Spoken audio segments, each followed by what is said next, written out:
और ये ऐसी दुर्घटना है, इस पे तो आप ये भी नहीं कह सकते कि किसी ने सिलेंडर रख दिया या पत्थर रख दिया। ये तो लूप लाइन पे गाड़ी गई और वहाँ एक मालगाड़ी से टकरा गई। तो आपकी सिग्नलिंग, आपके कवच, ये सब कहाँ हैं? और रेल मंत्री से तो अब सवाल पूछना ही अब बंद कर दिया लोगों ने, क्योंकि वो रील तक ठीक नहीं बना। उनको तो छोड़ ही दीजिए, उनको आप अब गंभीरता से लेने की आवश्यकता नहीं है। प्रधानमंत्री जवाब दें कि कहाँ गई वो कवच, कहाँ है वो सुरक्षा। ये पूरा सुरक्षा कवच सिर्फ अपनी छवि के लिए है या भारत के रेल यात्रियों के लिए भी है?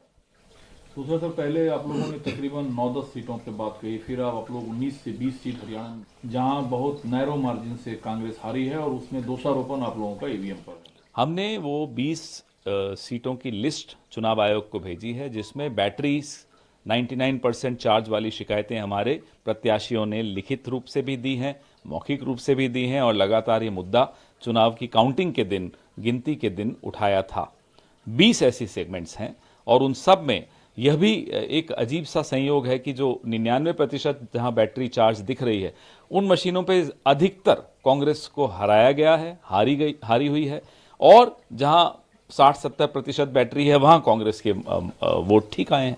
तो ये क्यों हुआ है? दूसरा सर, जो मोहन भागवत ने जो बयान दिया है, संघ विजयदशमी के दिन देता है, बांग्लादेश में हिंदुओं का जिक्र, वो एकजुट हुआ तो बचा, दुनिया भर के हिंदू उनकी मदद करे, सरकार उनके बचाव में आए। नहीं, अच्छी बात है अगर उनको बांग्लादेश से समझ में आया कि माइनॉरिटीज की क्या स्थिति होती है और माइनॉरिटीज को क्या करना चाहिए।